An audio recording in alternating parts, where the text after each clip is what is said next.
Show. Good evening, ladies and gentlemen, and welcome to the Real Chat Daddy Show. That being said, we do want to say good evening, happy Monday, and welcome to the Monday night edition of the Real Chat Daddy Show. I am your host, Chat Daddy, and I'm excited to be back with you guys on this hot and humid Monday evening. But it is the last Monday of summer 2021. Tomorrow is the last day of summer, and as of Wednesday, we'll be entering into fall. And here in the Chicagoland area, I guess we'll be ushering in fall-like temperatures by Wednesday. I have another great show planned for your viewing and listening pleasure this evening. We have a star-studded show planned tonight. Not only is my co-host a star, she's a philanthropist. She's a Renaissance woman. She's a diva extraordinaire, the one and only Miss Dion Nicole Smith. Hello, darling. Yay. Hello. How are you? I am had to good. break out the fan because, you know, I am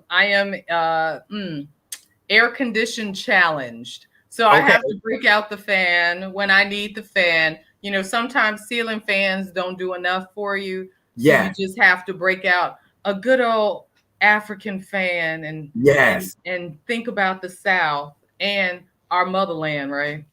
That's right. Absolutely. Well, I'm going to have to tell you, I cheat a little bit. I actually have this little fan that sits on me as well, too, while I'm on air. So it's the most amazing fan. I think I'm going through menopause. So yes.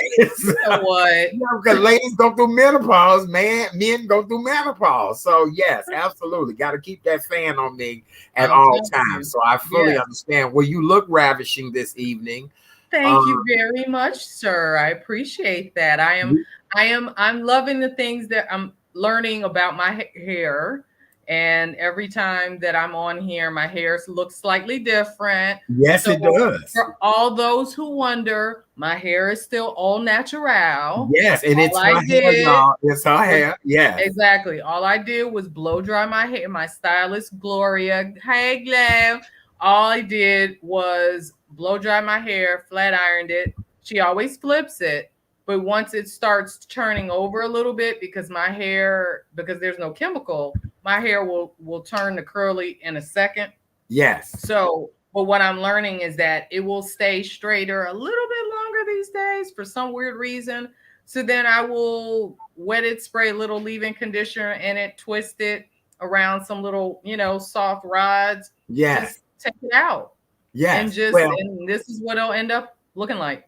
It looks amazing. You and I had a date yesterday. Before we talk about our date, let's talk about our two amazing guests that are coming up tonight. Not only is Dion a superstar, but we have a gentleman that's from the Englewood community that's making quite a name for himself as a filmmaker. Please tell us about our 7:30 guest that's joining us this evening.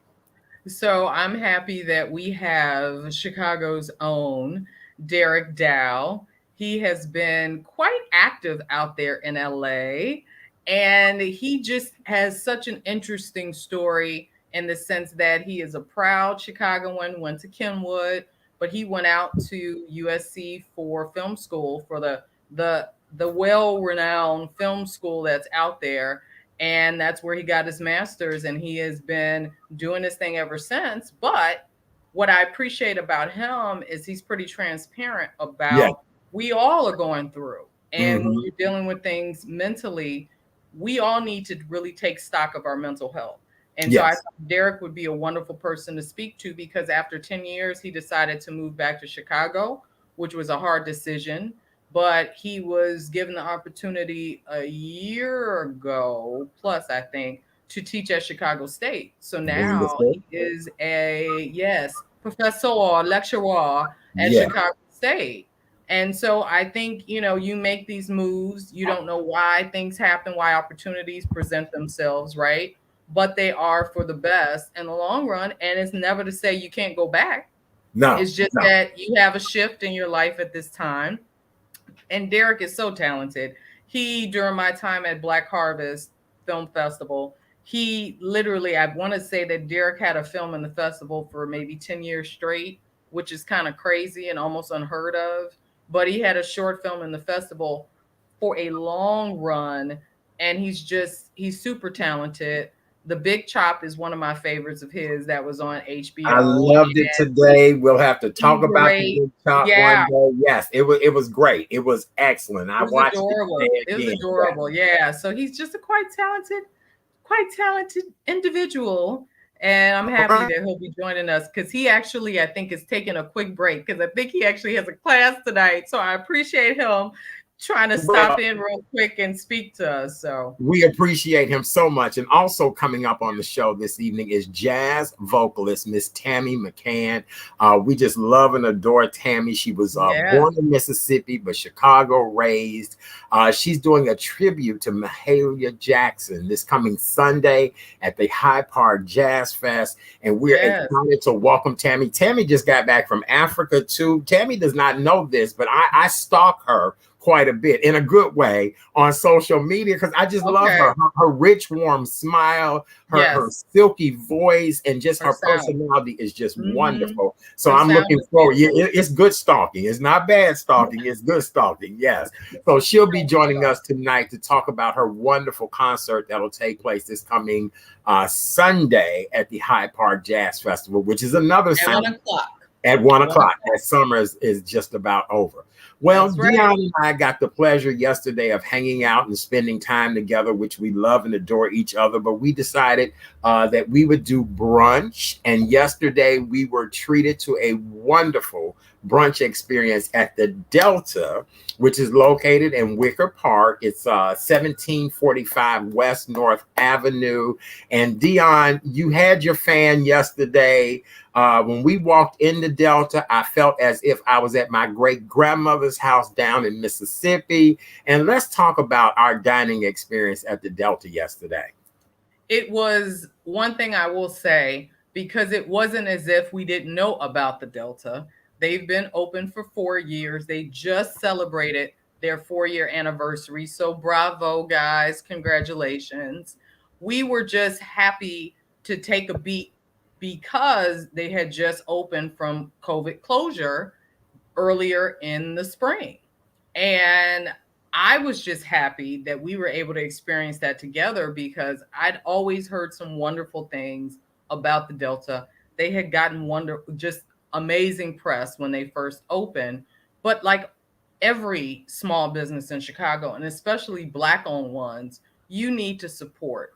And so it's always wonderful when you can visit an establishment that stays true to their vision. And that was one thing that I appreciated about Elridge Williams is that he seems to stay true to that vision of what he wanted, profiling the Mississippi Delta and the feel, the aesthetic, the actual menu. Now, mind you, we will go back for dinner, but we had the opportunity to experience the Sunday brunch, which was, I will say, an experience that we will definitely not forget. Because in midst of them bringing us different items to taste, we had this amazing DJ, Ye Ferragamo, who I had to take my Ferragamos off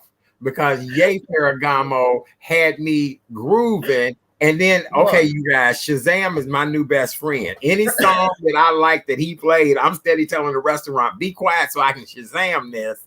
He was amazing. He really was. Chef Christian was fabulous. Yes. And yes. So yes, Ye Ferragamo. Yes. Yes. You all have to believe me. I stopped him, made sure that I gave my compliments to him because he didn't hit one misstep. And you know that's rare for some DJs. He did not hit one wrong song. No, he I didn't. was stunned. He had us grooving. We were table dancing, doing our best little shimmy. Right. You know what, Dion? I'm gonna tell you what's so funny. Last night before I went to bed, I was like, man, my shoulder is really sore over here. That's because I sat and shimmied for 2 hours yesterday, and that's probably the most shimmying I've done. Yeah, last night my shoulder was killing me. I was like, what is trying to shimmy and getting old is a bitch. Excuse my French, but it's a right. Hey, we were shimmying because he was grooving. Yeah, he had us moving, and I'm telling you, what we also appreciated was the warmth that in which we were greeted, which seems to be the way that they do business, because when we paid attention, it seemed like they treated everyone that way. But what I loved was the fact that Chef Christian Sia brought us a dish that is not even on the menu yet, that they're putting on the menu next week. It was amazing. And that was amazing. This merge of cultures from the Delta, which is influenced by Chinese immigrants, and he said Hong Kong, and it was a really worthwhile, memorable experience for sure. Yes, it was. Well, shout out to everyone at the Delta. We really do appreciate you for your hospitality, your service. It's hip, it's trendy. It's not a big place. So I would definitely call, schedule reservations, make sure they have space available. They do the brunch on Sundays, and really the drinks were incredible. You either ate really sweet or you had really savory, and the savory was smoky and the sweet was smoky. So it was almost like you're having barbecue and sweet and then savory decadence all in one bite. So it was great. So shout out to everybody at the Delta. Yes, it was wonderful. We tasted the banana Foster waffle. We had some beignets. We had their custom Pop-Tart. Yes, we did. The catfish hash. Now, you know, as a foodie, you see, I remember everything we ate. Yes, I didn't have to look down. You did a great job, darling. I didn't have to look down for that. I remembered everything we ate. That's right. It was great. It really was. So shout out to them at the Delta, and we will be back and definitely have the chef on the show, well, the owner on the show one night to talk to us, because he has a really fascinating story. Well, Dion, I want to get into top news stories tonight. You're also here for a special reason. Before the show is over tonight, we'll get into your special reason of why you're here and what we're trying to do to help you out. But Dion, believe it or not, the COVID-19 pandemic has killed more Americans than the 1918 flu pandemic did 103 years ago. First of all, a pandemic has blown us all back, like we just didn't even believe this, didn't even see this coming. And to know now that more Americans have died than in 1918, I should say. Yeah. What do you think about that? It's horrible. It's horrible. And part of me feels like, sadly, it's a wake-up call, and it is a reflection on our society. Right. The fact that we would rather do what we want versus try to do something for the better good of all. That we would rather be stubborn, not care about anybody else, do what we want to do, versus put on a mask, wash your hands, take care of business.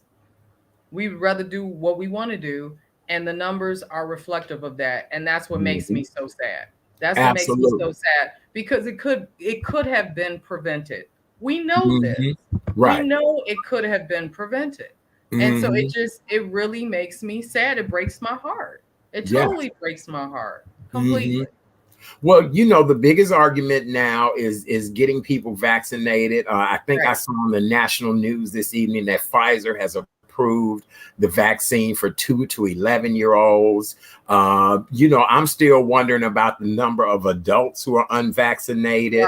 I still know people who are coming down with COVID. I still know people in the ICU on ventilators. I just didn't give the numbers tonight because we're trying to keep this more of an entertainment focused show. But tomorrow night, I'll give the latest numbers. The numbers are still up there, and people are still catching COVID and dying from it. So I'm wondering, what do we need to do to get people vaccinated? I noticed we had our first Bears game, home game yesterday, and they were interviewing people last night, you know, on the news that said, yes, I got vaccinated. But most of these people said they had either had COVID once or twice. And I couldn't believe that as well either. If I had COVID twice, I'd be first in line to get that damn shot. Wait. Okay, please help me understand. You said there were people that were interviewed that said that it had COVID. They had COVID before. They had COVID. And they were not, and they had not gotten vaccinated. No, ma'am. No, ma'am. Matter of fact, it was a guy that got vaccinated yesterday at Soldier Field because his friends was like, yo, dude, you've had COVID not once, but you've had it twice. And he actually got vaccinated right on TV yesterday. And then there was another lady who said, you know, that she too had suffered with COVID. Because keep in mind, a lot of people got sick last January and February. I was close to 2 people who got very sick last January. Where are we now? We in 21? We're 21. Yeah, okay, right. I know. I'm so off with these dates. I don't know what to do. Yeah. Truly. We've lost a whole year practically. Yes. Although, you know, for a lot of us, and again, like you said, we won't belabor this point, but for a lot of us, 2020 it had its blessings and it had, of course, its curses, because there was so much that was brought to light in 2020. Right. And from just the state of affairs, the reality, the uncovering, or you can say taking off the hoods of the reality of what is going on in America, in this country. But then you also have blessings for those of us who started new opportunities, started at new companies, those of us who were able to reconnect with family and friends that you hadn't talked to in forever. Those were the blessings outside of, sadly, all of the lives that were lost that just broke your heart and that could have been prevented. So it just was, 2020 was a really strange year. And you really do almost have amnesia about 2020 in some regards, because all of us were in a different place. A lot of us did not leave the house. Majority of us did not leave the house. Are you kidding me? I know people who still stay close to home. Yeah. Yeah, and it's changed your mindset. It has. Right. And really, to be honest with you, other than a few social things, I still have a lot of phobias and fears about larger events. You know, I know we have a couple of event planners on here watching us tonight. Hello to everybody who's checking out the show for the first time. But I'm just not comfortable. And now that the weather is changing and we will have to do most of these things indoors, I'm still skeptical about a lot of people, you know? Yeah. I'm with you, Art, and I took my little pinky toe and dipped it out there in the water and went out to LA for DJ D Nice's first club quarantine concert at the Hollywood Bowl at the end of last month. I did dip my toe, being that it was outside, and we all were, I have to say, everybody seemed to be very respectful and everybody was masked up. Unless, you know, when you were with your immediate group and maybe you were doing something and you were close to each other or whatever the case was. But most of the time you had in your mask, because we all are trying to be very proactive about staying healthy. But in terms of indoor venues, honestly, the one that I just decided to go to this month has been City Winery, because they're being like New York, where you have to show proof, you have to show your vaccination card, or you have to show a negative test in order to get into the building, in order to even participate in a concert or, you know, just sit for a meal. You have to show that. So I appreciate the fact that they're doing that, because it makes you say, I may not want to hip hop all over town, but I will come to you, or I respect the restaurants, i.e., yesterday, who everybody had on a freaking mask, who worked there, and the places that are taking this seriously, because you want to support businesses as much as possible, because everybody's been hurting, and you know this. So you Yeah. want to support businesses. Right, which is very true. Very, very, very true. You're absolutely right about that. All right. Well, you know what we say on this show: wear a mask, protect yourself, sanitize, do the right things, know who you're around. If you're feeling sick, stay your asses at home is our motto on this show. And I do need to make a correction. The Pfizer shot has been approved for children 5 to 11 years old. So we're talking about kindergartners. You know, I don't know. Again, keep in mind, school is big business. People are fearful of their children going to school. These schools are steady sending children home because of people testing positive. So I'm sure everybody's on eggshells right now about this entire situation.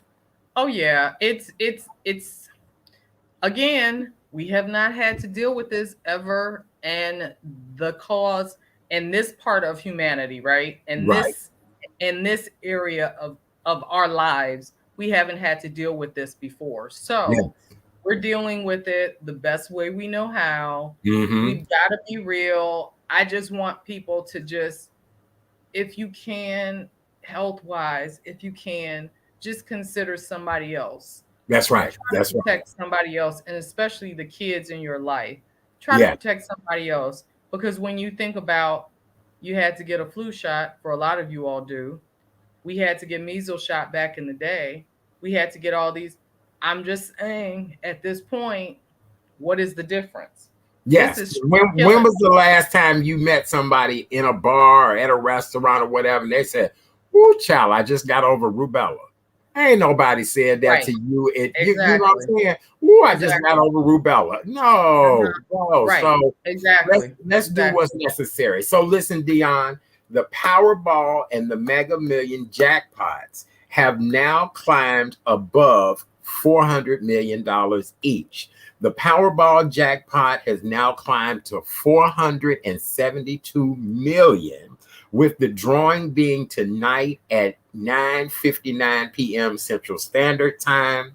If you decide to take the cash option, you'll walk away with $342 million. The Mega Million. Wait. Let me tell you. The Mega Million jackpot has now reached $432 million, and your cash option would be $312.8 million. And that drawing is on Tuesday. Drawing for the Powerball is every Monday, Wednesday, and Saturday, while the Mega Million draws every Tuesday and Friday. So Kay Renee and I have been talking about this on the show last week several times. I'm going to put this question to you. If you were to win, what would Dion do? And you know, because you have such a benevolent heart, you really do. You are an angel for being so benevolent. But if you win that type of money, what would Dion do? Well, you kind of already hit it on the head. I mean, I just would, a lot of it would be towards helping others. It just would. So I would give back to my community. I would give to my church. I would make sure that my mother wouldn't need for anything. I would pay off any bills, any debt. Make sure, purchase things right off in terms of like my place, and help my sister if she needs it. I just help people as much as possible. And then, of course, put money away, invest it, what have you. But I would help as much as possible different organizations that I truly care about, that I know people that are in need. I would. That's the first thing I would do. Now, mind you, I'm an avid traveler. So I definitely, a little bit of that money would be taking those trips that I've always dreamed about. So, taking that unique trip over to Australia and New Zealand, and going to maybe Madagascar, Tanzania, or Tenerife. You said what? Ibiza, Tenerife. Yeah, hey, You and I are Scorpio, so the travel agenda, I have it covered. But when I really think about this, Dion, really, that would only probably be about $1 million. Well, I mean, you would still have a lot. That's the reason why. I mean, I literally would help as many people as I could, but I would invest a good portion, so that I would not be in a place where I needed money in the future. You know what I'm saying? Would you go off the radar? Would you go off the grid? Meaning what? Like, go off the grid how? Well, I'm gone. Like, okay, so let's say I win. This laptop screen would never see my face ever again. This here cell phone would be smashed to smithereens. And most likely the next time you guys ever would see me, you remember when David Letterman left TV and he grew this big beard and he started looking all, that would be me. That would be me. This computer screen would never see my face again. The Real Chat Daddy show would be like a figment of everybody's imagination. You guys would be telling your great grandchildren, "Yeah, I used to watch it back in the day." I remember that, man. Yeah, right. No, I would be so far gone that really no. Okay. Yes. Okay. I get where you're coming from. I mean, I only have people in my business who I want to put in my business, right? Right. So, hey Armatine. So I'm very like, I know how to work, or I work social media the way I want to work it. Right. So in reality, you don't really know anything about me unless I put it out there, unless I tell you, right? Yeah. So, I mean, I don't have a problem because I'm an introvert. I may talk a lot, but I'm an introvert. So I have no problem being incognito. I'm telling you. Nothing. Boof. That kind of money will change you. It'll change you a little bit. It'll be more boo things trying to holler at you. It'll be more cousins coming out of the woodwork. Wait. I'm looking at that beautiful door frame behind you. Do you know how many people would be coming through that door frame after you went? No, wait, Art, but you know me though. But you know me, meaning without loads of money, is it hard for me to say bye-bye? Yeah, no, it's not. It's not. Yeah. It's not. So that really wouldn't be a problem. Okay. Because it's not hard for me to say bye-bye. Bye-bye. See you later. Goodbye, babies. Goodbye. Oh my God. It's been lovely, but have a nice life. Have a nice life. Very good. Well, Dion, in honor of today being National Fried Rice Day, how do you prefer your fried rice? Like, what do you mean? I mean, I love fried rice in general. But I mean, vegetable fried rice, chicken fried rice. I do love a vegetable, but with shrimp. I love a vegetable fried rice. Hey, Lex, there's Alexis, your new buddy. Hey, I know, that's being right. Yes. I have to be in the mood for it, but I do love a good fried rice. Okay. There are certain people who've been able to do it very well, and they do that combination of different proteins and different seafoods with a little bit of maybe green onion scallion and some egg and some hey Walter and some veggies. So I do love a good fried rice that is done well, simple but done well.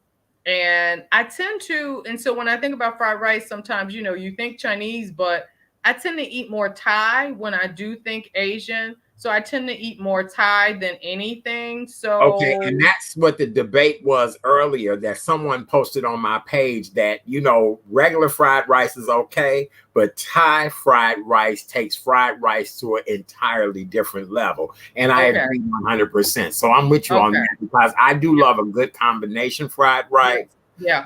I love a great vegetable fried rice. I actually make a vegetable fried rice that's incredible, because I use a lot of different Asian vegetables in the rice. You're saying this for a reason, correct? Yeah. I have to make you some Asian fried rice. I'll make you some of my favorite fried rice. Thank you. You are funny. Oh, that's too funny. She said, would you do a Richard Simmons ghost? Yes, I'll be out of here. I win that lottery, baby. I am. Ooh, y'all would know. You like Art Sims, Chat Daddy. Who was I love the fact that yes, you would. And what I love is I would have the bat phone, especially for you. Oh, yeah. Yeah. Yeah. That okay, this is Art's phone. Oh, he's calling. Okay, let me get the bat phone. Right. Okay, Art's telling me where he is in the world. Like, where in the world is Carmen Santiago? That's gonna be you. that would be me, because otherwise I'd be out of here. Do you understand me? That would look. I'd almost even want to request another birth certificate, everything. Right. We might even would have to have a funeral for me and everything. Because look, I would be a whole different person, just a completely different person. No, I do not want to. Leave me alone. So please, God, let me win the Mega Millions or either the Powerball. All right, very good. For those of you all that are just joining us, welcome to the Monday night edition of the Real Chat Daddy Show. I am your host, Chat Daddy. What's up? So glad that you guys are tuned in tonight. It's a star-studded Monday evening. Our co-host is Renaissance woman, humanitarian, philanthropist, actually amazing singer, the one and only Miss Dion Nicole Smith. We just love and adore her. She is here with us tonight. We're going to talk about something wonderful that she's doing later on this evening. But tonight we have two amazing guests that are going to talk to us about their respective careers in entertainment. One is a filmmaker and the other one is a wonderful jazz vocalist. And we're excited to welcome both of them to the show this evening. So Dion, you have anything else in gossip and entertainment you want to talk about before we welcome our guests tonight? Well, I would say one thing, because obviously, we don't want to bring things down again, but we've had so many people leave us so quickly. And of course, I was not on your show last week or when it actually happened, but Allison Payne, that one hurt me, because Allison was so kind to my group, the Celestials. We were on People to People as a pre-Gospel Fest opener or teaser, and Pam Morris Walton, she got us on the show, and Allison, and we sang a few songs that you can find out there in GN land, but Allison was so sweet. And you already knew about her reputation as a sincere professional, but she was so freaking cool to be that beautiful and that on point, and having done it for so long that it just really broke my heart when I heard that she passed, because that was 2009 when we were on her show. And so that was 12 years ago. And it just broke my heart, though. Yes. And then to hear, quite tragic to know that she passed away at the age of 57 years old. When Allison started at Channel 9, she was 25 years old. And for her to have had such an illustrious career at WGN as she had, and then, just to die the way she did, and for us not to find out that she had, died until I know. Way.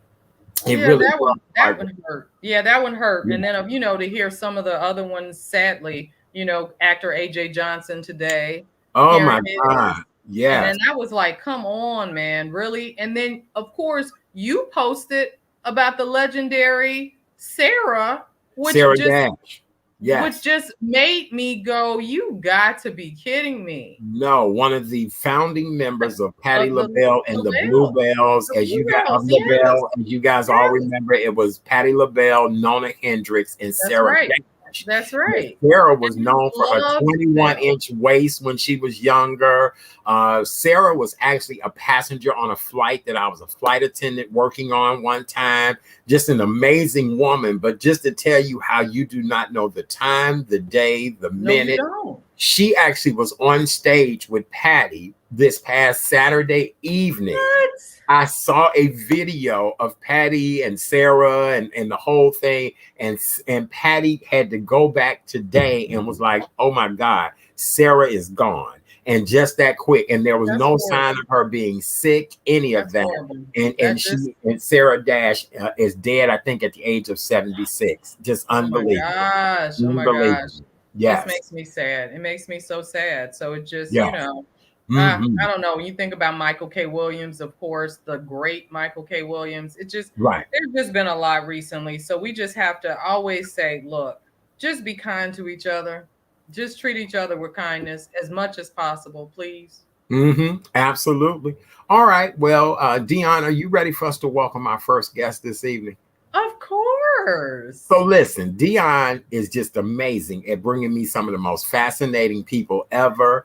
When she sent me the information about this gentleman, I was starstruck to know that he's from Englewood, right on the south side of Chicago, that he had the drive and the tenacity to do what he wanted to do, end up going out to LA and making a name for himself. And now he's back here in Chicago, giving back to people here in the Chicagoland area is impressive. Now, the one thing that I do want to talk about is Beyond the Soul. And I'm going to actually have to go back and look at that again.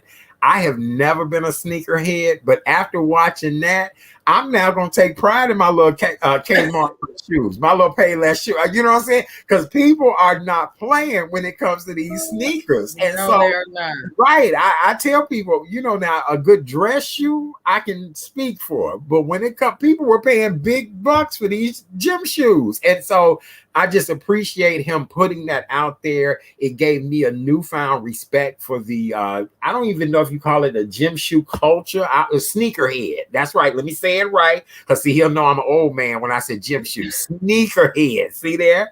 And then his other film that I thought was amazing was The Big Chop. Dion, would you like to introduce our next guest, please? Well, we have the fabulous, the talented Derek Dow. Yay! There he is.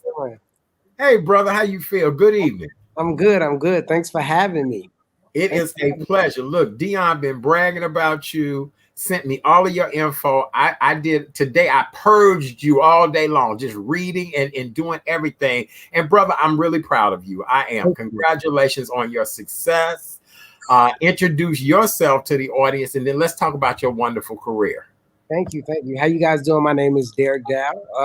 I am a Southsider, West Englewood and West Chatham. I am a filmmaker, actor, director, writer, and a professor at Chicago State University right now. While my kids are editing, because I had to tap in. When Dion told me about the opportunity, I said, okay, I can tap in. So thank you for being here. Wonderful. Dion, I'm going to let you start with Derek because you've watch his career grow from the very beginning.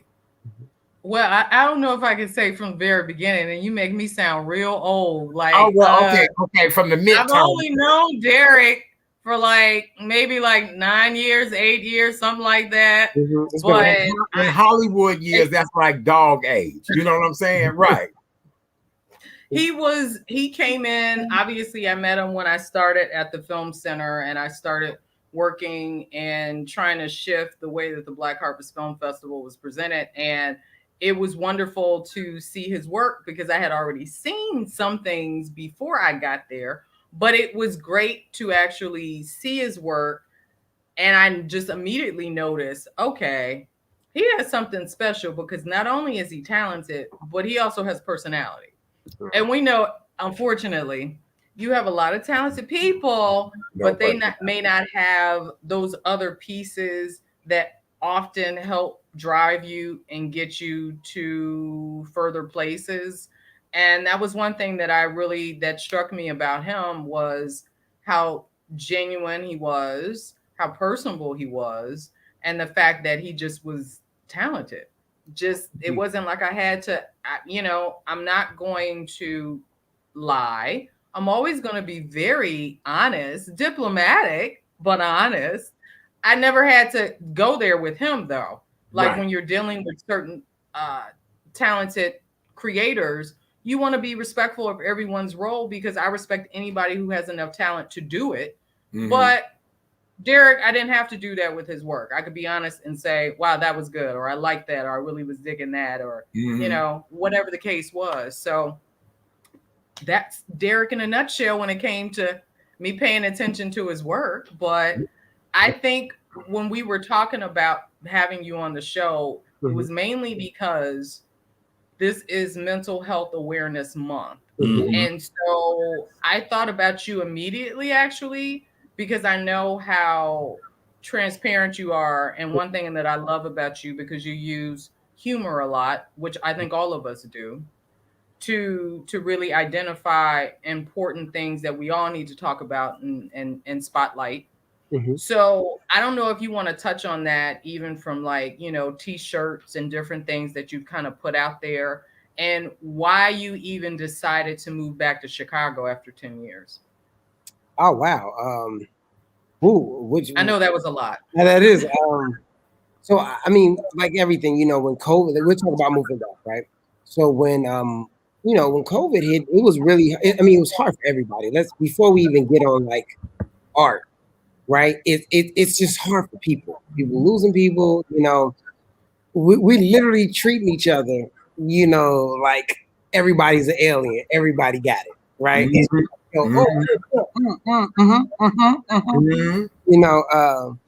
So that really affected the industry, especially since I do a lot of independent digital things, right? So that slowed everything up. But I think everything happens for a reason, and it opened up an opportunity, because when this first happened, Dr. Liz, who's the head of the department here at CBAC, she hit me up and she said, would you be interested in like being a professor? And I was like, yo, you know what? Like, this is the perfect opportunity. If I'm gonna do it, this is the opportune time to like tap in, get back. I went to USC as well to get my master's, but I don't have nowhere near the fond memories there that I have rooted right here in Chicago on the South Side at this school. And this is the one that got me going. This is the place that got me started, amongst my people, amongst my peers here. So that's what got me back, and once we still in COVID, but once it died down and we needed to be in person, I had a decision to make. Do I stay or do I come back? And I figured, why not? I mean, and they still gonna be there. I can, right. And here's the funny thing: because of COVID, it made it more feasible to be in both places, because most places are still auditioning via Zoom. Most places are like having meetings. So I was like, if I'm gonna do it, this is the time to do it. You're right. You're absolutely right. You're absolutely right about that. I do want to talk about your first film, Beyond the Soul. Mm-hmm. How did that concept come about? I love the conversation between you and your sister, just her, buying you this gym shoes. So how did that all come about? Well, Beyond the Soul actually was my thesis for grad school, right? And I knew when I approached it, I wanted to talk about, honestly, sneaker culture. Let's be real. Let's keep it 100. It's our culture. It's African American culture. We made that popular, right? Right. Like you used to have like one or two pairs of sneakers that you actually use for the gym. Right. I used to call them gym shoes as well. When you're from the Midwest, you call them gym shoes, right? Right. Sneaker is something I adapted as that became the global brand. And I looked at it, I wanted to show that it was more than like materialistic, because at my school at USC, I got very popular for being a dude with the kicks. So every time I come in, even professors, they're like, we got to see what you wearing today. We got to see what you got today. And so when I decided to do the thesis, I wanted to like dig deeper beyond the materialism of it. I didn't want it to be that we're only looked at for having sneakers because we felt like we need to be somebody. Now, don't get me wrong, that is a play on that. Like that's in there somewhere. Just like sneaker violence is in there somewhere. Just like, let's all the way back to sweatshops and stuff like that. It's all of it's in there, right? Mm-hmm. We couldn't have America either if we didn't have a lot of dark stuff in the closet, Mm-hmm. But I just really wanted to highlight like how it affects our culture, on a daily. That's what was important to me. So I wanted to come from a different approach. I wanted to talk about how, like, not necessarily the drug dealer, but how I saw Michael Jordan, how I saw a different world, how I saw all of these, the Cosby Show, how I saw all of these affluent Black people in ways that I didn't get to see them on TV, and they were all wearing like J's, or they were all wearing a nice pair of sneakers, right? Mm-hmm. And that became a symbol for something greater than just what you wore when you played basketball midday through school. Right. Right. Very good. Yeah. Dion, go ahead. And I can be long-winded, so y'all can cut me off at any time. Oh no, you fine. Go ahead, Dion. No, you're fine. You're fine. But I mean, obviously, you wanted to know more about Beyond the Soul, but I again want to know more about your dealing with all of the elements behind keeping yourself sane in the midst of this, right? Right. And looking at what is easy for you, which is you're a person who uses creativity to tackle what you're dealing with, right? Mm-hmm. So what was the motivation though behind, I'm just thinking about, was it one of your t-shirts? What did it say? Or what? It says, oh wait, is this a PG? Is this a PG show? You can say. Unfortunately, it's like you're going in and out. So I could not hear you at all. You're going in and out. Huh? I said, is this a PG show? Yeah, you fine. Go ahead and say what you gonna say. No, you can say whatever you want to say. Right. You can say whatever you want to say. I have a t-shirt that says, don't trigger my shit. Okay, how do I order the t-shirt? Where do I Right. Okay, exactly. Look, I'll come pick it up tomorrow. Yeah. Exactly. It's on my Etsy store. You can literally hop on Etsy and just type in "don't trigger my," and it'll pop right up. And I'm beautiful. And it was just something I came up with because I just wanted to start tackling mental health things, right? Again, it took me to leave Chicago to understand what I had been through, right? When you're somewhere where trauma is natural, where trauma is expected, where trauma is something you just have to deal with, you don't realize that it's not normal, right? Mm-hmm. And when you get around people with, I'll say, healthier relationships, right? Because we don't know what's happening in different people. No, we don't. But healthier relationships, you start to have to sit down and analyze, right? Like, what's the difference? And feelings that you've had that you've suppressed, I had to start like taking them head on, right? Mm-hmm. If you're in, let's just say, if you're in a certain community, right? If a shooting happens around you, you don't even have to be a part of the shooting. They get you counseling. They at least get you one day of counseling to ask you how you feel about it, how you do that, right? My dad was murdered. My uncle was murdered. I've been robbed at gunpoint. At no time did anybody ever sit me down and ask me like how I'm feeling, right? At no point. No point anybody asked me how I'm feeling, right? Mm-hmm. I've experienced things, even getting snatched out of cars, being thrown on my hood by police and stuff like that. At no point did anybody go, yo, how do you feel about it? It was just, yo, that's how it go. I mean, like, we live in the hood, that's how it is, But no, we have to sit down and we have to take those feelings, because if they eat away at you. And even with my students, I make them write journals every week. I'm like, you sit down and write your journals. I'm like, yo, and I make it private just between us. Because I'm like, you need to get your feelings out, whether it's creatively, whether it's personally, you need to get those out, because that also makes you a better artist. I remember hitting the wall and I was like, oh, my work is starting to feel like numb to me. Now, other people might not have could tell, but to me, it was starting to feel numb. And it was a manifestation of what I was doing to like just survive, right? And that's a problem that we don't talk about. A lot of us, we're out here surviving and we're just trying to exist in whatever this is. But we're not thriving, we're not living, and that's not fair. That's not fair. It's not fair to you. It's not fair to the people around you. And I started realizing like I started questioning how much my personality was real versus how I just was covering up and trying to make sure other people were happy, right? Mm-hmm. And so I don't feel the way I feel on the inside, so let me make you happy. And then and also, so I didn't have to confront my own demons. If I keep you smiling and laughing and over there, you won't think to bother me and make me think of it, right? Mm-hmm. But I tell everybody, like, if you really want to be happy, you got to go through it. You can't sweep it under the rug and you can't get over it. I hate when people like, get over it. No, ain't no getting over it. Mm-hmm. And if you get on the road, you got to go through it. Mm-hmm. Through it, people start crying in front of me and they be like, I'm so sorry. I be like, no, feel all your feelings.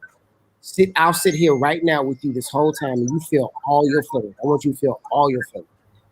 Because that's the only way we're going to get through it. That whole toughen up, that whole, oh, you don't know how to be black, that whole, you know, you a man. No. If you need to break down, cry right now, cry right now. I'm gonna sit here right with you. Exactly. Because you actually the brave one. You're the brave one. Everybody wearing that tough face, no offense, they're the weak ones. Because That's it's right. harder to be vulnerable than it is right. to be tough. Mm-hmm. And it's a sickness. It's a sickness when you want to be tough, because you're gonna carry that on. And you're gonna take that energy to your next generation. And I think that's also part of breaking the generational curse. Is mental, not mental health, mental wealth. Mm-hmm. Yep. I have to help make you strong, and sometimes making you strong is allowing you to be vulnerable. That's right. Once you get through it, you like, yo, the most positive people are the people that went the darkest and saw the light and got through it. Mm-hmm. Those were the truly positive people. They had a darkness, because other than that, how would you know how to be positive? Mm-hmm. If you haven't been in it, it's fake. You being positive because somebody else told you to be positive. You got to go through that tough time and go like, yo, I saw a light. Let me tell you something. I got dark. Because I have homies who literally they just celebrated one of my friends yesterday. It's the anniversary from when he murdered himself, when he committed suicide. You know, and that brother was super talented, and I can't tell you like how much stuff was on his plate for him to accomplish. And I just wish he would have been here just long enough to like bring that into fruition. Mm-hmm. Yeah. Right? Mm-hmm. I'm pretty sure nobody was really asking him how he felt. Mm-hmm. Sure, he felt like he couldn't speak on that. And I'm sorry. Yeah. Derek, No. Go ahead, And I thought about that too when you just said that, because I think about that. And I say, because I'm just always honest. Mm-hmm. And I said to someone one day who was not me, who was not a person of color, but I was like, every black person walks around with PTSD. Yep. You all only look at it from a different lens, and rightly so. You look at it, and a lot of times you connect it to military veterans who I respect highly, and you understand where that. But you don't often think about, as a black person in America, in this world, we walk around with PTSD because of what we have to deal with just to exist in this world, just to be who we are as human beings who thrive in the barest of situations. If you made it an equal playing field, you wouldn't know what to do. You wouldn't be able to catch up with us, but we thrive regardless. But I thought about what you said, because I remember having a friend in elementary school who committed suicide before we were out of high school. And it really, I have never forgotten him. Never forgotten him, because even as a kid at Beasley, I remembered him being the class clown. Everybody knew he was a class clown. And I always thought or felt like he was hiding something being the class clown. Even as a kid, I felt that. Interesting. His parents were always busy.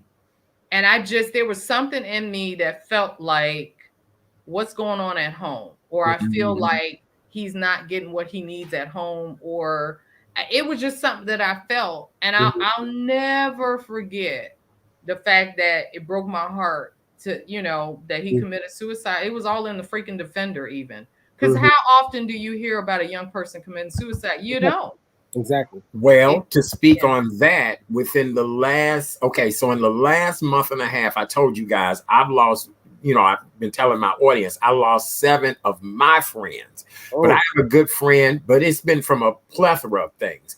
But I talk to a dear friend of mine every day, and he and I are both connected to a lot of people, but 2 different sides of the coin, if you know what I'm saying. And he and I were just talking about the fact that 6 young men in their late teens to their early 30s have committed suicide like within the last 6 months. And I can show you text messages where people have said, I'm just so upset. My cousin's son killed himself. So I'm thinking, you know, not only is there a war on Black men out here in the streets, but there's a war in Black men's minds about just being a Black man. But I can show you 6 examples of Black men that committed suicide this year alone. Young Black men. I mean, I'll double down on that. Just you think about how many non-people of color, right? Yep. To go to therapy, right, just to deal with life. This is how I break it down. Just to deal with life, right? Okay. Then you talk about being a person of color or somebody who's like, you know, a they or, you know, gender, any of that stuff, right? Now you got layers on it. Right. Now, you know, now I'm speaking now specifically for Black people. Now it's like, yo, I know when I go out the house, I got a master's degree. I have no priors. All my paperwork is up to speed. But if a cop gets behind me, that does kind of make my. And here's the thing, I know you. Even if they pull you over, bro, you know you good. But it's still something, right? It's still that mentality walking on me. If a car goes too slow down the block, it's just another version of like, yo, cool. You know, watch how you move, watch how you get out. If I need to put gas and I didn't pay attention and I'm in a neighborhood that's not as, you know, and I got gas, now I'm on the screw the whole time, right? Right. It's a thing that, again, that living in LA allowed me to get a break from. And LA got rough parts too. It's just so I was blessed that as my career grew, I got to move into some of those, you know, affluent neighborhoods, right? And it's like, oh, I'll take a walk at 3 a.m. to clear my head, and I'm not worried about anything. You know, I'm not worried about anything at 3 a.m. I'm probably the scariest thing. And that's when it's a really good neighborhood, because if I'm walking down the street and I'm the scariest thing, you're really good neighborhood. You know, so. It's true. You know, real quick before we have to run, just this past Thursday, Chicago historian Six Figure Dilla, you guys know who I'm talking about. He does all the Chicago history. He's a dad. He's a Q. He was recently taking pictures of homes in a neighborhood to be able to do another one of his podcasts. And the police pulled him over and said, people called us to report that you were taking pictures of homes that they thought you were stalking or casing their homes. This man was just on the Today Show this past Thursday. These people did a whole story on him just because he had the dreadlocks, just because, you know, a baseball cap. You know, I wear them just like you do. They thinking that he's trying to case somebody's home. And the police, he said, I'm a historian. And he said the cops all of a sudden said, you right. You the guy that was just on the Today Show. Now imagine if he wasn't the guy on the Today Show. Right. You get what I'm saying? What if he was appreciating architecture? Exactly. Come on. From a street. You know? Exactly. It doesn't matter. It's like we cannot live in the world in the same space. And it's a shame. Your point, and I know we have to go. And your point being, you go to other places. And it's true. I mean, I was just in Nashville for 2 seconds and I'm walking around with my boy and we're walking and it just, you know, there was just this calmness, even walking down the street. I just felt like this sense of, although I kept asking him, why are these white people to me seem like they've never seen Black people around them? But anyway, but we're walking. Yeah, well, anyway, but we're walking, and I literally did feel like, whoo, I'm not thinking about possibly getting carjacked in my own neighborhood, which should be a somewhat nice neighborhood in Chicago, right? It don't matter no more. It don't matter. So it's a shame that we all have to live like this, and we need to do something about it because it's just absolutely. Derek, in closing, I know you need to get back to your students. I have your email. I'm gonna email you about something because one of your students, I may have something for them to do as a freelance project. Okay. So I'll reach out to you, and I definitely want to have you back on the show again. You were an amazing guest. In closing, what do you want to say to everybody, and how can they find you, follow you, all that great stuff? Well, in closing, listen, guys, always, mental health, check in with yourself constantly, period. Sometimes log out so you can log in. And you can find me. I'm pretty simple. It's Derek D Dow, DerekDDOW. Always put the D in the middle, and that's everywhere. That's Facebook, right. Instagram, Yeah. Twitter. Yeah. Yes. All right. I promise you, I'll send you an email before the week is out to tell you what I need. You've been an outstanding guest. Stay safe, brother. Continue to do great work. Not only have you done great work already, but I can only imagine what the future has in store for you. So continue to be blessed and do great work. Thank you so much. I appreciate it. Thanks for having me. Good to see you, My Deanna. pleasure. All right, ladies and gentlemen, give it up for filmmaker, professor, all around great guy, the one and only Mr. Derek Dow. Take care, brother. We'll see you soon. Thank you. See you all soon. Right. God bless. Wow, Dion, that was amazing, darling. That was amazing. That was amazing. Yeah, I knew he would. The good thing about Derek is that he is not shy in expressing his opinions and expressing his thoughts. And I so appreciate that about him. Yeah. He's not shy about that. The only thing I hated is that the connection was just so crazy. And those. Oh, that's funny because I heard him crystal clear. See, or at least for me, I'll say I haven't had any issue with my network, but for me, it was jumbled. Oh my God! Hopefully everybody heard him. Hopefully everybody heard him because. Oh, trust. I have a gang of people that text me and nobody has said a word. So okay. Okay, good. Yeah. Okay, yeah. No, I got a crew that's the yo, we can't hear it. Yo, we can't hear it. So yeah, no, it was great. Absolutely good. Yeah. Yes, it was beautiful. He did an outstanding job. He really did. That was good. You have to find his t-shirt. Him back. That t-shirt. That t-shirt is gonna be mine. That t-shirt is that's done. That t-shirt is really, Yeah, you know, I was talking with a friend earlier today over coffee, and if you do not already have a mental health therapist or expert helping you with your situation, guess when the next appointments are with most therapists now? I don't want to know next year, January, March or April. Wow. Of 2022. Wow. Okay, that's worse My than friend I thought. We were talking about that today. Like if you were to call and schedule an appointment to see a therapist, they take you through a series of questions and they'll say, hey, now, do you feel like you're going to kill yourself now? Or do you feel like you're going to kill somebody right now? And you're like, no. They'll ask you a series of other questions. And then they'll say the nearest appointment that we have at this particular point would be March or April of 2022. That's crazy. Imagine the number of people who are in need, the number of people that need to talk to somebody. And so I'm thinking, becoming a mental health therapist is the hottest new career right now because there's nobody for people to talk to. Hello, it's the truth. You're right. You're right about that because we all need some help. And that's why I said what I said. I literally say it all the time. I say we all are walking around here with PTSD. Oh, absolutely. And it's the truth. Mm-hmm. And we just don't ever have the grace. No. I'm going to use that word. Right. We are never given the grace as people of color in this country to be treated with the same respect, with the same patience, with the same understanding as those that do not look like us. We are not given that same grace, and it's insulting.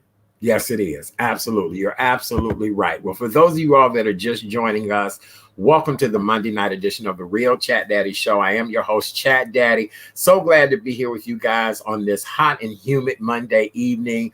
You see Miss Dion, she got her fan and she going at it. But you know what, Dion, the hair is giving me life, though. I'm telling you. See that? Right. Go ahead. Look. us hair people, and our next guest is a hair person too. So we'll talk about that. And don't forget that the Real Chat Daddy Show is broadcast via Facebook, YouTube, Twitch, and Periscope. All you have to do is search the Real Chat Daddy Show. If you've not liked us on YouTube yet, please go to YouTube, subscribe to the Real Chat Daddy Show Monday through Wednesday, 7 p.m. live. If you happen to miss the live shows, you can always go back and watch encore shows, and you can share them to your social media platform.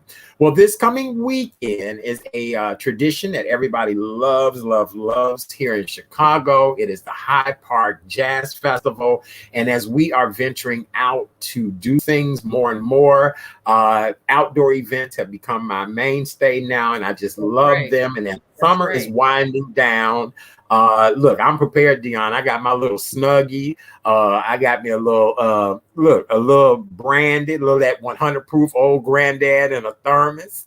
And I am going out to hear the amazing Miss Tammy McCann this weekend. She is doing a tribute to Mahalia Jackson. As you guys all know, she lived here in Chicago for many years. Great gospel singer. The presentation is Yes, Mahalia.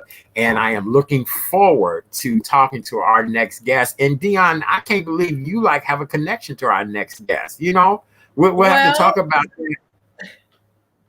Yeah, the great thing. Yes, the great thing is that Tammy came to my church not long ago, a few months back, because her aunt was our speaker for the morning service.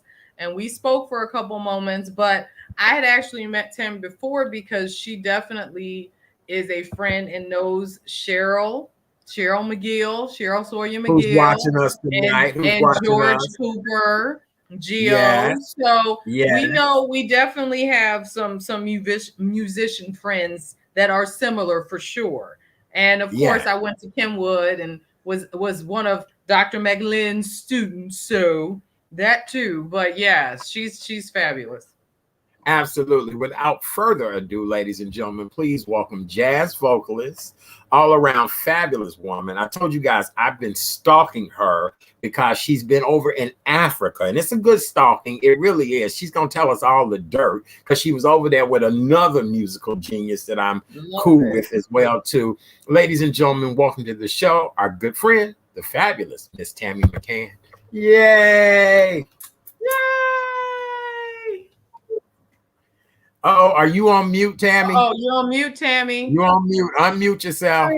Oh, my goodness gracious. Thank you guys so much. Man, I cannot believe all the wonderful connections. Yeah, isn't that amazing, Tammy? It's been years. I follow you so much on Facebook that, I'm one of your #1 stalkers. So I definitely want to talk about your wonderful trip to Africa. Your voice is amazing. How you been, Tammy? What's going on? And good to see you. Man, it's so good to see you too. What an honor it is to be on your show for the first time. I'm so excited as I stalk you as well. Dion, I'm so excited to see you. And yes, I do remember, and we definitely were giving each other love fest at that speaking engagement that my aunt was at. What has been going on? You know, I feel like the pandemic has changed a lot of our lives, a lot of musicians' lives. But I must tell you, I feel like it's given me so much more than it's taken away. It's given me the opportunity to spend more time, not just with my family, but with myself, with my music, and really make some creative decisions around how I want to move forward, you know? Tammy, I do want to talk a little bit about that beautiful trip to Africa. What was the gist of that trip? And you were over there with, Rhyme Fest. So can you share a little bit with us about just that? The pictures were incredible, the video. So tell us about that trip. Yes, absolutely. That was really a blessing. It was such a blessing. The organization that we traveled with and for was the Abolition Institute. Now, the Abolition Institute is an NGO, an organization that shines a light on chattel slavery throughout the world. And they approached Rhymefest and I to be kind of cultural attaches and engage with not just musicians, but some of the cultural, the president of the,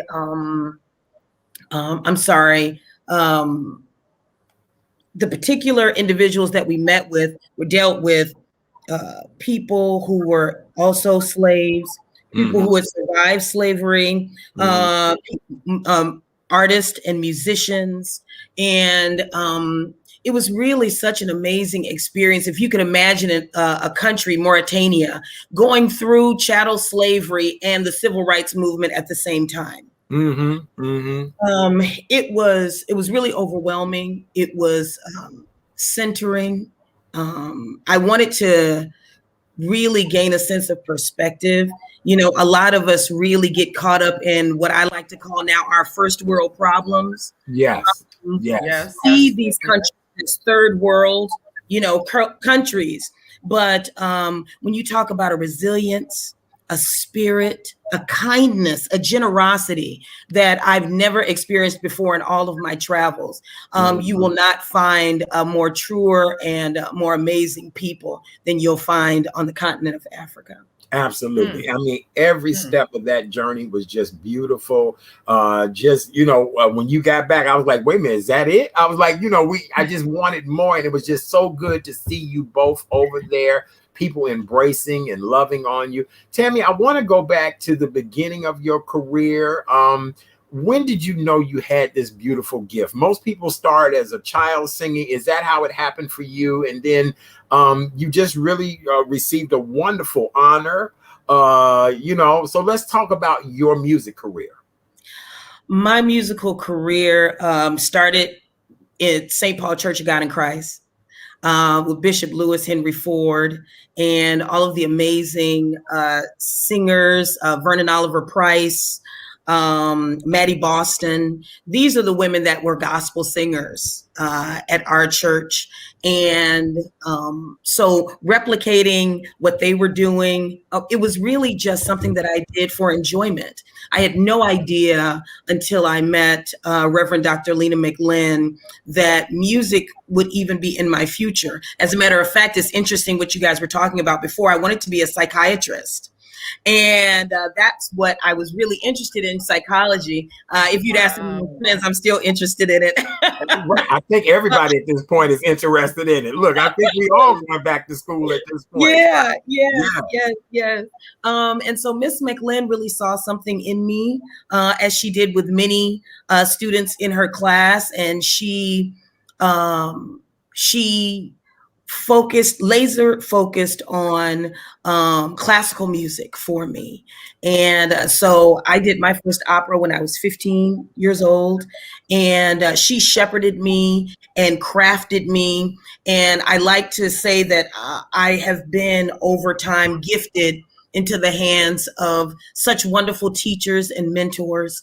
From Miss McLean, I was gifted to Von Freeman, who was is my jazz father, I like to say. From Von Freeman, it was Mr. Ramsey Lewis, and from Ramsey to Henry Johnson, from Henry to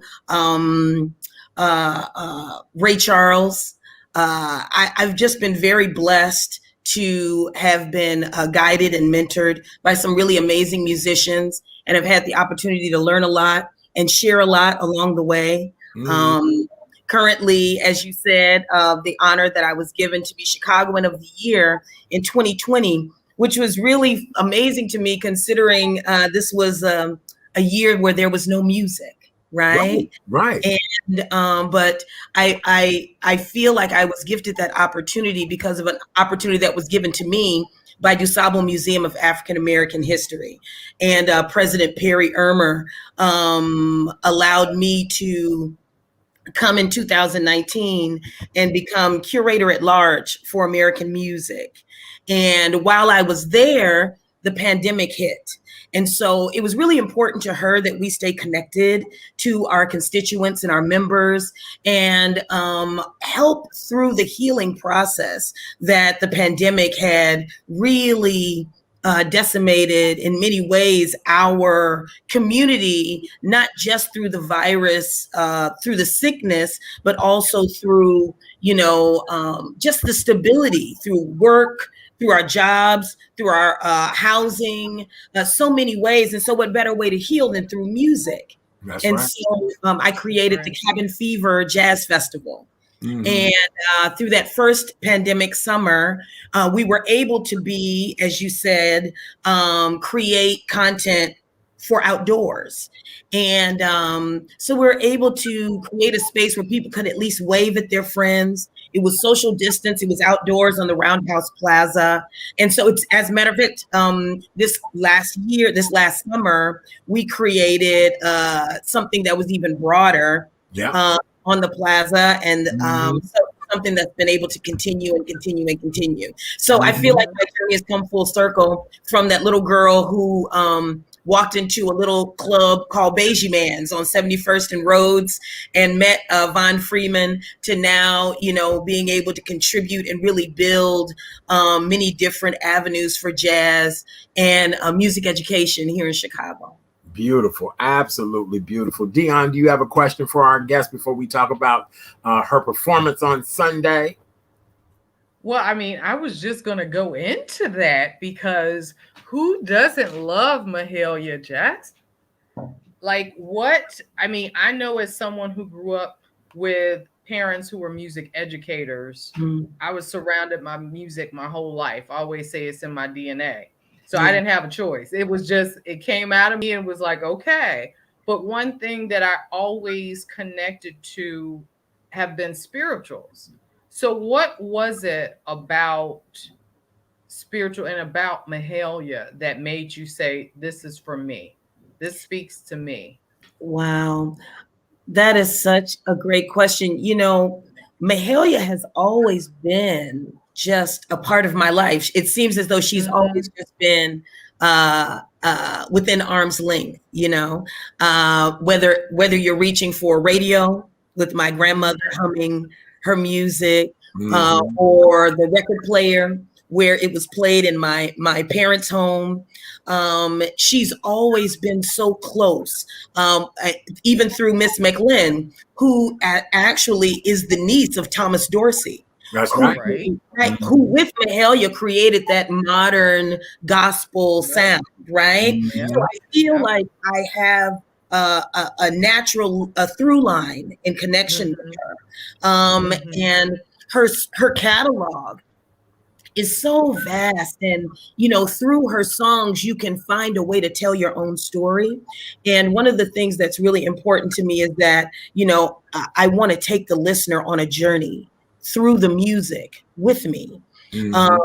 As a jazz musician, though, I had to be very mindful because Mahalia did not brook the secular, only the sacred. And so as I wanted to broaden the scope of how I could merge the sonic power of big band and the one-of-a-kind voice of Mahalia, how to bring those two things together, I had to be very mindful that I stayed very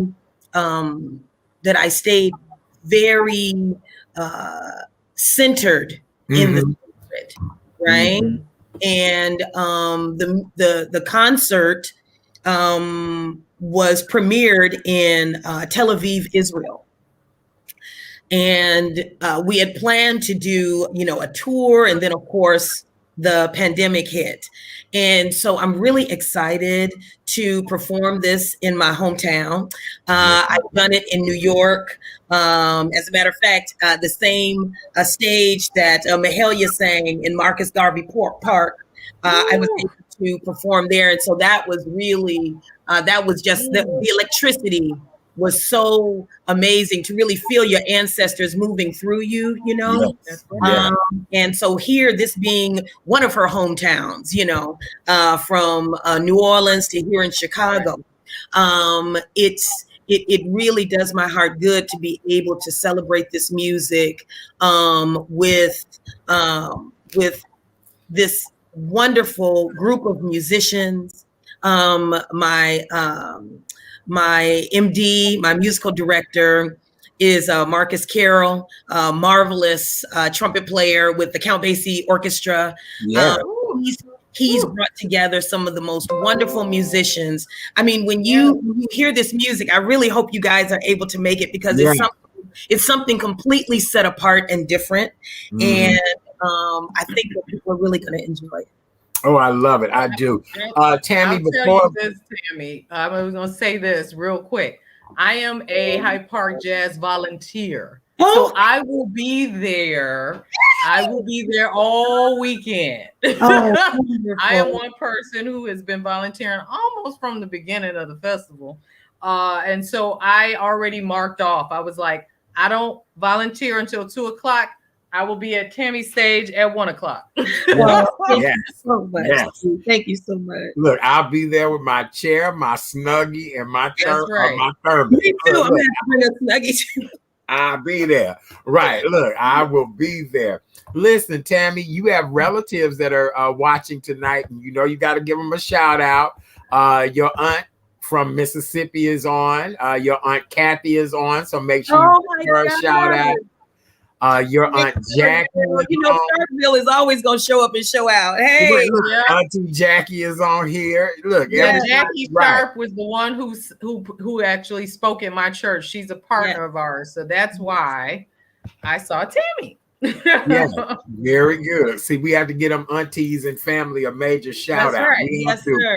Thank you, family. We appreciate you guys watching us tonight. So, besides what you have coming up Sunday, what's next for you? Because, you know, on social media, you and the hubby have a great time, but you stay jet setting. You know what I'm saying? You stay jet setting. So what's next for you?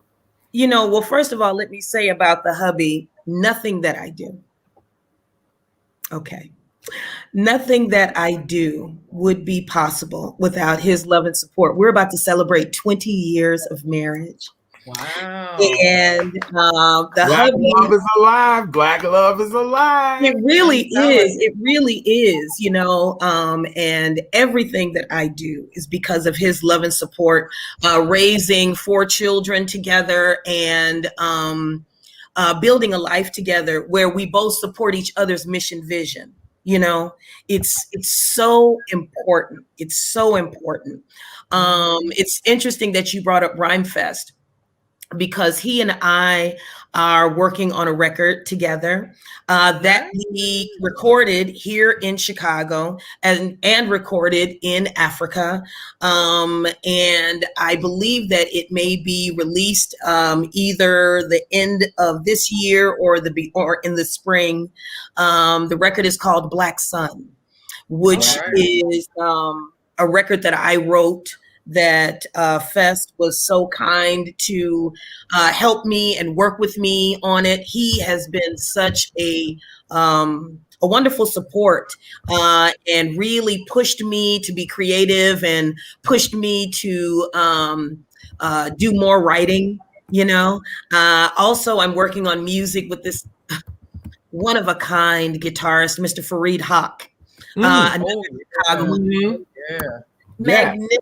Magnificent. This brother can go from Spanish guitar to the crossroads in 5 seconds flat. And he and I are working on some music together. I've got just a wonderful group of folks that are helping me build the next steps in my career. I am blessed and truly favored. And also, there is a song that was released last year. I did a remake of How I Got Over, Mahalia Jackson's signature tune. And so that is going to be playing a lot. Hopefully you can get it on iTunes. The label is Only for Jesus, Volume 1. And so God has just been so busy. You know, when you would think that things would slow down, I've just had the opportunity to continue to grow my career and grow my relationships. I mean, look at me. I'm on Chat Daddy right now. And this is... Oh, please. Are you kidding me? We were honored to get you a superstar. Oh man. It's an honor. Truly. I was so excited. Thank you so much. Pleasure, pleasure, pleasure. Dion, in closing, what do you want to say to our guests? Just keep being you, keep shining your light, because you have such a beauty about you. And we already know there's always love here from Chicago. You know, there's always going to be love for you from Chicago, for sure. That's right, Broncos. Yeah, that's right. See, I can't get away from Broncos and Dolphins. You can't. Yes, I see. I'm in love with Broncos and Dolphins. That's right. Okay, that's right. That's we'll right. leave it where it is. Absolutely. So, Tammy, tell us all the details about Sunday, what time we need to be there, where you'll be, and let's make this happen. And let's support our girl for doing what she's doing. I cannot wait to catch you on Sunday. Thank you so much, you guys. Well, I am going to be performing at the HYDE Park Jazz Festival on Sunday at 1 p.m. I'll be celebrating Yes Mahalia on the Midway Plaisance on Ellis Street. So please come and join us. Bring your chairs, bring your warm hearts, and enjoy this amazing music. Absolutely. And for more information about yourself, they can go to your website. How can we keep up with you? You guys really do want to keep up with her on social media. That's all I'm going to say. I appreciate you. Well, you know, I've got a good team that's teaching me how to do the Instagram and the Twitter and, you know, and getting my Facebook set up. You can reach me on TammyMcCann.com. I have a wonderful team that's just waiting to reach out and touch someone. So thank you guys so much. Thank you so much for your support. Everywhere that I go, I take Chicago with me, and I just want to make you proud. Yeah, we love you. We do. We really do. Yeah. Sunday, 1 o'clock. The HYDE Park Jazz Fest. Bring your chairs. Come on out. It'll be our last hurrah before the weather really does change. And so it'll be good to see everybody. And Tammy is going to do a wonderful job. We already know that. Dion, I didn't know you were volunteering. So I definitely know you'll save me a space on Sunday. I won't get right. I didn't know that. Good. I'm at a gate. I'm at a gate. Oh, okay, it's all right. Look, at least I know I can hook up at the gate. So yay, very good. Very good. We'll have a Mahalia meet and greet station, so you guys can stop on by and say hi. Please do. Please stop by. I love that. I love that. Very good. Very good. We will. Tammy, everybody is saying how much they love you. Great. Shut It Down Sunday. We love you, Tammy. That's what everybody. Amazing. People are loving you. You guys make sure you support Tammy. Go to her website, TammyMcCann.com. That's TammyMcCann.com. We love you, Tammy. We'll see you on Sunday. Be well, be beautiful, and keep doing incredible things. Look, I don't tell people to break that leg because right.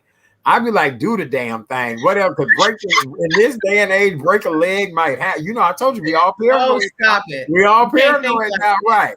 Yeah, look, I almost want to say knock them dead, but that's another one. No, you can't think like that. Tammy, you know what to do. You know what I know what to do. I'm gonna burn it down. Y'all come on, see me now. That's right. Yeah. Okay, all of that. Yes, we love you all. Here's more feedback. Amazing.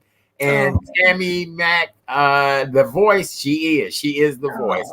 All right, darling, we love you so much. Have a beautiful night. Thank you so much. Pleasure. Absolutely. Ladies and gentlemen, big round of applause for the fabulous Miss Tammy McCann. TammyMcCann.com is where you can find her. We love you. See you later. Love you. See you Sunday. Bye. See you Sunday. Yay. That was great. That was amazing. The fabulous Tammy, and good hair, child. Good hair too. Oh, you know what I'm saying? Look, she's throwing it in beautiful hair. She back there throwing it in. Look, that good hair. Look, that good hair. Mm-hmm. We love it. So we see all black hair is good hair. You see my stuff very froed, but it's the same thing with just a blow dryer and a flat iron. All hair is good hair. That's right. It is. We have got to love our hair. We really do. Very good. Thank you, Allison. She said thank you for a great interview. We appreciate you, Allison. We love you. Amazing. Thank you. We appreciate you guys so much. And yes, all hers too. Oh yeah, we know it's all Tammy's hair too. You know, yes, we know Jackie, it's all her we know, hair. we know. Yeah, we know it's all. Yeah, look, in this day and age, honey, you can tell when it ain't their hair. You know. Yeah, no, Tammy's hair, that's all her hair, and it's fabulous hair. So we love her. Mm-hmm. All right. So now, Dion, there's a purpose and a reason why you're here with us tonight. And let's talk about that amazing purpose and reason. Yeah. So all of you who have been kind enough to join when I'm co-hosting with my dear friend Art Chat Daddy Sims on his wonderful show, know that I work for an amazing organization called IMD Guest House. And we provide safe, affordable, temporary lodging for those who need assistance and somewhere to stay when they're trying to go to the hospital to get treatment for everything from cancer, organ transplant, sickle cell, kidney disease, everything under the sun. We do not turn anyone away. Mm-hmm. All diagnoses, all ages. And as you can imagine, COVID has been hard on all of us, and especially nonprofits. Mm-hmm. So we are still moving forward. We will have a fundraiser in just 2 weeks. On Monday, October 4th. I would love all of you that are watching across the world, because I know you have viewers from all over. I do. Love for you to join us virtually for FREE. Okay. How much is that? FREE. My favorite. My favorite. Did you say free? Free? Yeah. Free. Thank you, Jesus, free. Thank you, Jesus, free. Yes. Yeah. So it is called, our fundraiser, our fall fundraiser is called A Night of Magic and Laughter. And it will be held, actually, a live stream from Chicago Magic Lounge here in Chicago, up in Andersonville. And we are excited because Chicago Magic Lounge was given the Chicago Reader Award, Best of Award for Best Digital Content last year in 2020. When their doors were closed, they switched to virtual models, and they were actually voted by Chicagoans the best digital content of 2020. So that should tell you you don't want to miss this. So I would love all of you to go to our website, IMD Guest House, and it can be all lowercase, it's fine. IMD Guest House, and just register for free. I would love for you to register. And if you felt so inclined that you want to make a contribution, you can do that on the website. You will see it on the slider, but it should be a lot of fun. I cannot wait. Now, I will say this.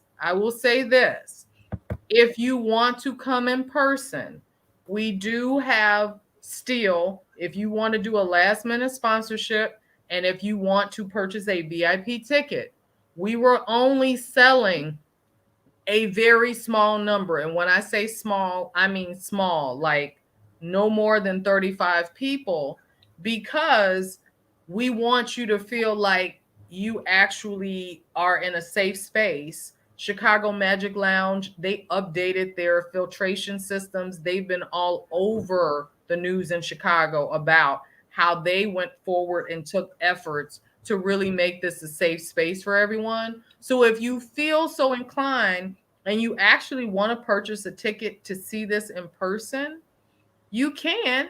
You'll have a VIP reception, food, drink, and of course the main performance, which will be at 7 p.m. Central Time, but anyone can join from around the globe. And that main performance, you can join us for free. How can you beat a free event right in this day and age when you know you're trying to support us? Because we want people to come and enjoy.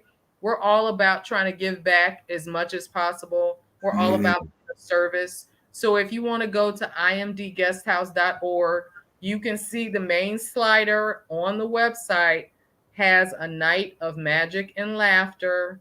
And we want you to join us. It is 7 p.m. Central Time, 7 p.m. You can register for free. And if you want to come in person, that information is on the side. Yeah, somebody just asked how much were the tickets. Now I'm choking. Sorry, y'all. Now I'm choking. That's okay. Yes, That's okay. Of course you can make a donation. Of course you can. We take all. I will say this is fun. If you feel like you want to make a contribution and you make a contribution of $100 or more, you will be entered into a little drawing for a $500 apt gift card.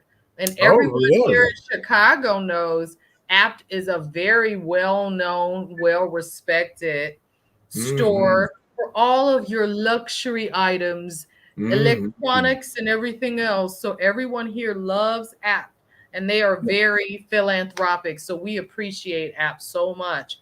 But anyone who makes a contribution of $100 or more, you can easily be entered into this drawing, and you never know who may win. But just so you know, because we are only selling a handful of tickets, the tickets are not exactly cheap, because we were trying to actually only sell a few in order to make our goal, which, that's why we need your help. But the tickets, I'll let you look on the website. I'm not going to tell you how much the tickets are. Right. We don't want to choke a horse today. I'm not going to tell you how much the tickets are. Yes. We want you to register for free. We want you to join. Yes. So please, you all spread the word about this, because seriously, we can have literally hundreds and hundreds of people join us around the globe for free. We just need you to sign up. So please, 2 weeks away. Please just sign up. A night of magic and laughter. Spread the word, people. Please, please spread the word. We need you. We really do. And thank you in advance. Thank you in advance. I have somebody who was a guest on the show last week who said that he would like to make a donation. I'll make sure I send you his email address. He just said he'll make a donation. You can go right to the website. www. We love you too, Jackie. We love you too. www.IMD Guesthouse, just like Art has on screen. IMDguesthouse.org. IMD Guesthouse.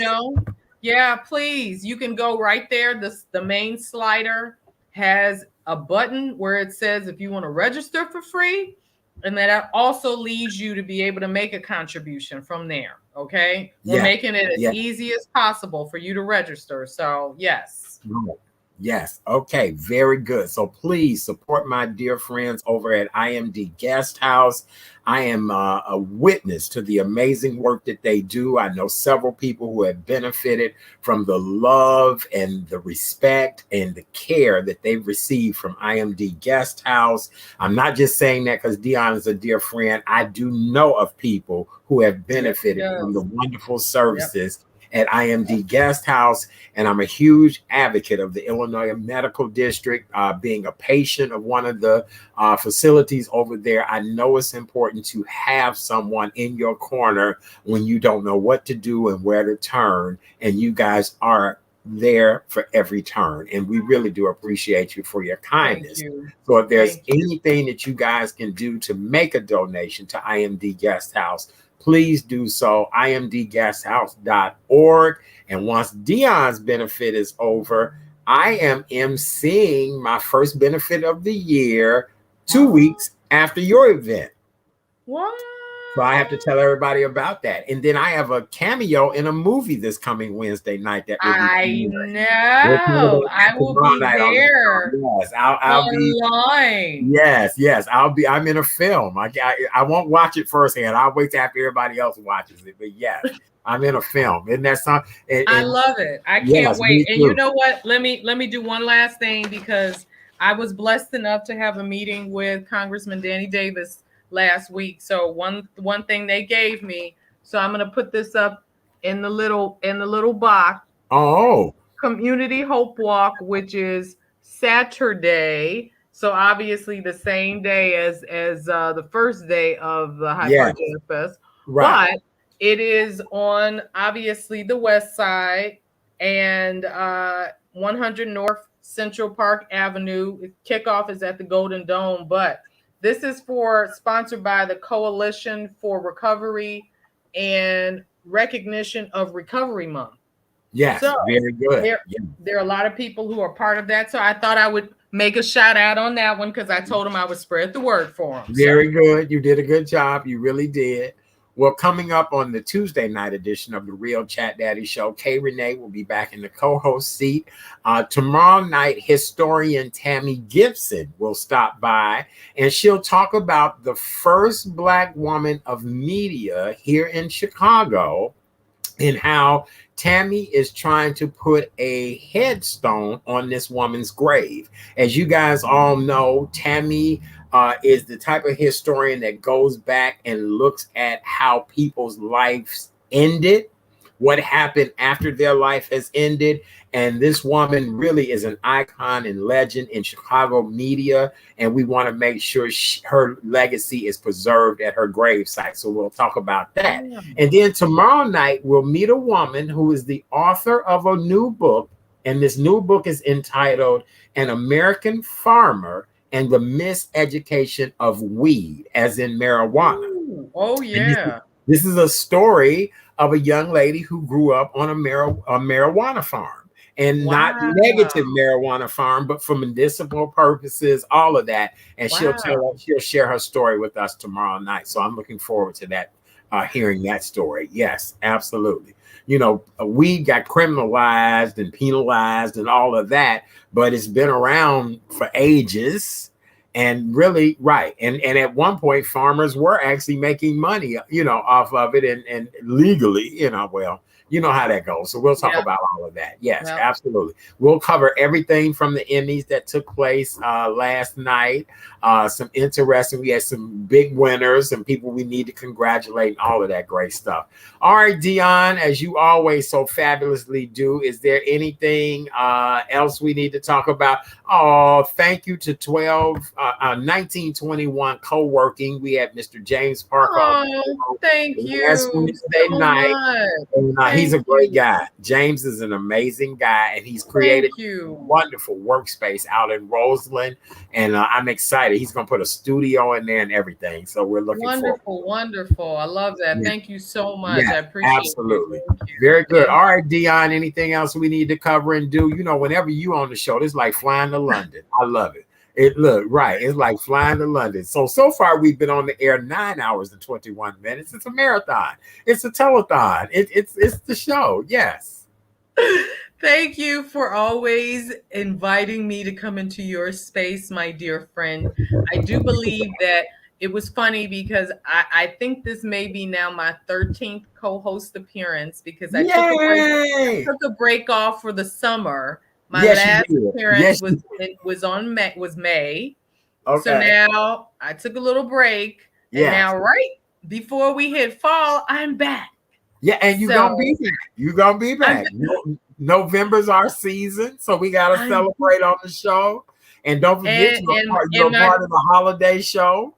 Well, and my big birthday is coming in November too. I know. So anyway, but you said you were going to talk about it tomorrow night. So I just only hit one thing before we get out of here.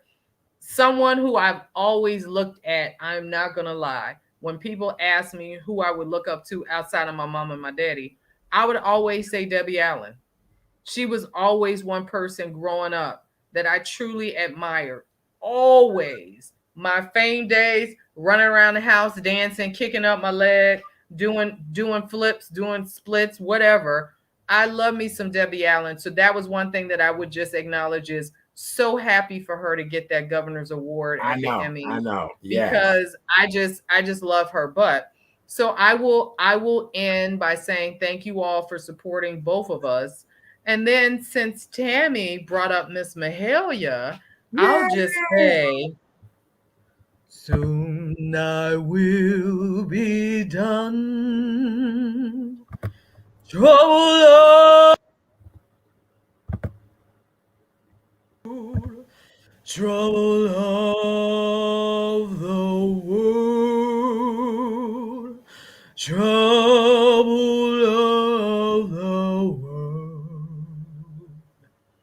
Soon I will be done. Trouble of the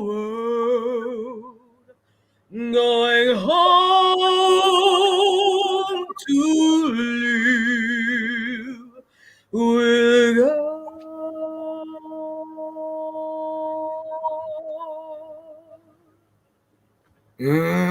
Fabulous. Look, and you got donations. Fabulous, and you got donations.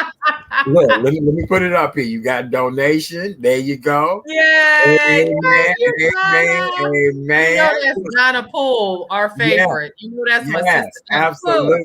Absolutely. Yes. We appreciate her so much. You did a great job. You really did. Thank you, sisters. Yes, you did a wonderful job. That's one of my favorites. That is truly one of my favorites. Like I love that song. I love that. Yeah. Yep. All right. Well, on behalf of my lovely and amazing co-host, the wonderful Miss Dion Nicole Smith, my running buddy, my support system, my talking me out of a tree most of the time. I love and adore her. And she's done an outstanding job. If there's anything that you guys can do to help IMD Guest House, please, please, please help them out. Do what they can, because you never know when you might be in need. I don't care how much money you have, how famous you are, you could possibly benefit from the services at IMD Guest House, and they are opening and receiving to all people, but they need money to keep the place running and doing what it does best, and that's loving on people in a time of need. Absolutely. That's right. All right. Well, Dion, thank you, darling. I appreciate you. We're going to skadoodle and get out of here. I'll be back tomorrow night, you guys, at 7 p.m. Facebook, YouTube, Twitch, Instagram. Where else am I? Oh, by the way, today we aired another episode of Conversations of Courage, Surviving the COVID-19 Pandemic. We had listed that the incredible Miss Bonnie Ducharme was the guest, but she actually was not. It was Mr. Tony Hill. It was an outstanding conversation. Yes, it was. Yes, we're going to replay that show again. It's about health and wellness during the COVID pandemic. And I'll give you guys just a little glimpse of the intro to Conversations of COVID, Surviving the COVID-19 Pandemic. Here we go.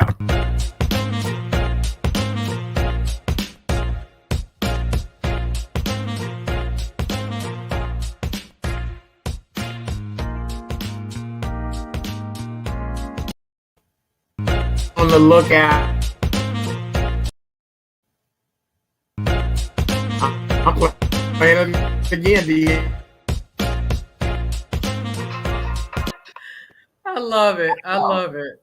I'm so excited about that. So Mondays, be on the lookout. You can always watch encore performances on all of my social media platforms.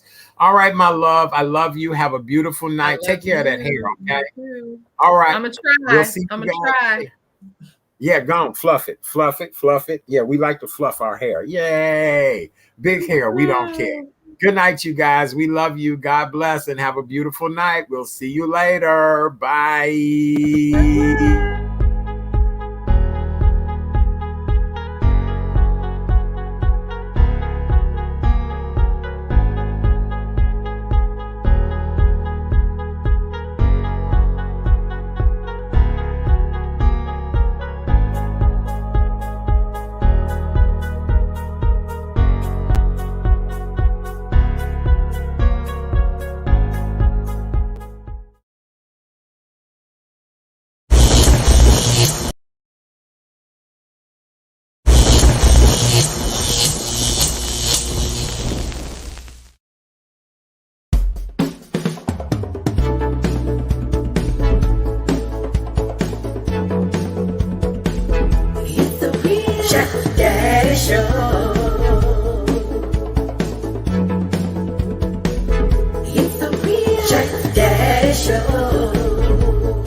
Good evening, ladies and gentlemen, and welcome to the Real